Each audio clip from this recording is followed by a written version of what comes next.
humans dance. It's a basic fact about us. Indeed, there's no such thing as a culture which doesn't move to music. In Zimbabwe, they dance the dandanda.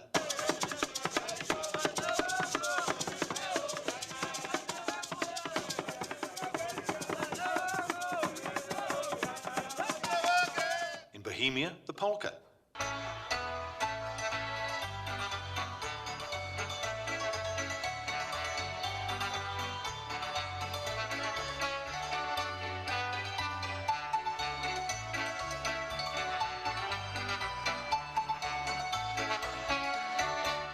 People in southern India dance the Bharatanatyam.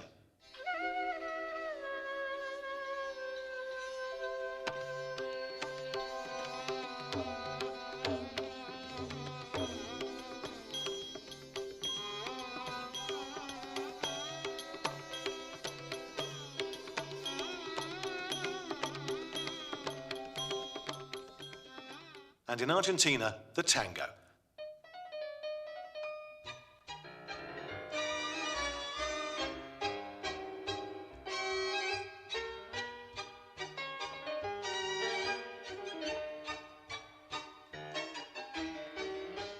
All different in detail, but the same in general. Regardless of time, regardless of place, we find a way to bust a move. Bust it. It's fun, sure, but that doesn't really explain things. Dance seems to be the ultimate frivolity. So how did it become a human necessity?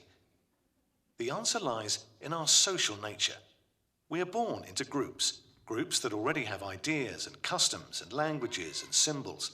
We call these groups societies, and they are essential to human flourishing. Yet jealousies, conflicts and disagreements also drive us apart. A century ago, the French sociologist Émile Durkheim set out to provide a scientific understanding of what glues societies together, in spite of our differences. A part of the answer is what Durkheim called collective effervescence. This is, in his words, a sort of electricity. It's that exhilaration, almost euphoria, that overtakes groups of people united by a common purpose, pursuing an intensely involving activity together. Collective effervescence is a flow, a sense that yourself is melding with the group as a whole. The excitement of a group creates an intense force that lifts people up and draws them together on an almost spiritual plane. And dance is the great accelerator of collective effervescence. Dance, especially in its ritual and sacred forms, is a social glue. Recently, Bronwyn Tarr, a trained dancer and evolutionary biologist at the University of Oxford, has been testing Durkheim's ideas further. Dr. Tarr has found that we humans have a natural tendency to synchronize our movements with other humans. We find ourselves tapping along, nodding our heads, without even meaning to. It's as if we're all quietly searching for a common rhythm to share. When we observe another person moving, this activates a region in the brain which helps us make those movements ourselves. When we mimic our partner's movements and they're mimicking ours, similar neural networks in both partners open up a rush of neurohormones, all of which make us feel good. This is the neurological basis to Durkheim's collective effervescence, the melding between self and other. Cue the music. Even without dancing, music can leave us flush with feel-good chemicals. Endorphins, dopamine, serotonin, and oxytocin. In fact, it can make us feel so terrific that our pain tolerance can rise appreciably when the tunes are flowing. Just listening to music can create such a euphoric delight that it appears to activate opioid receptors in the brain. Through that excitement, music gets people to dance. Bust it. As everyone who's been overtaken by the thrill of a great song knows. Bring all of these strands together, the music, the exertion, the synchronic swirls, and you can see why we so like to cut a rug. Keeping to the beat together, we feel exhilarated due to the neurohormones. And just as Durkheim intuited a century ago, we feel more tightly bound with our fellow dancers. Such intensely shared experiences make the collective possible. Without it, we would hardly be human at all.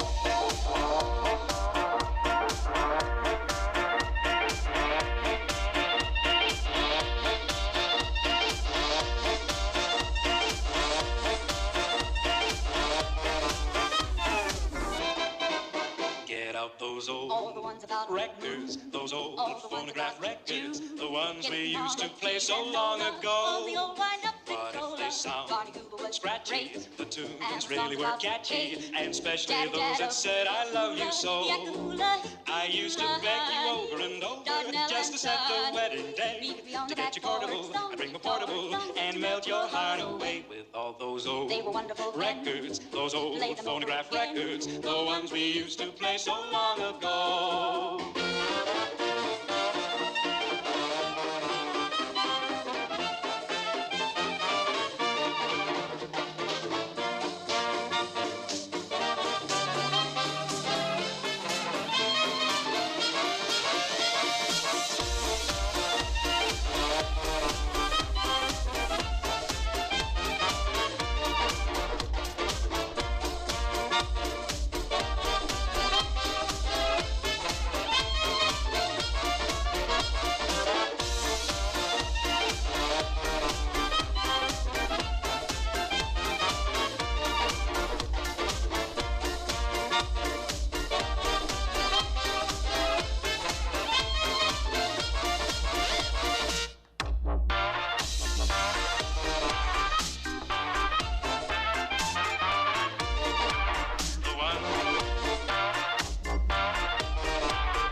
Bring all of these strands together, the music, the exertion, the synchronic swirls.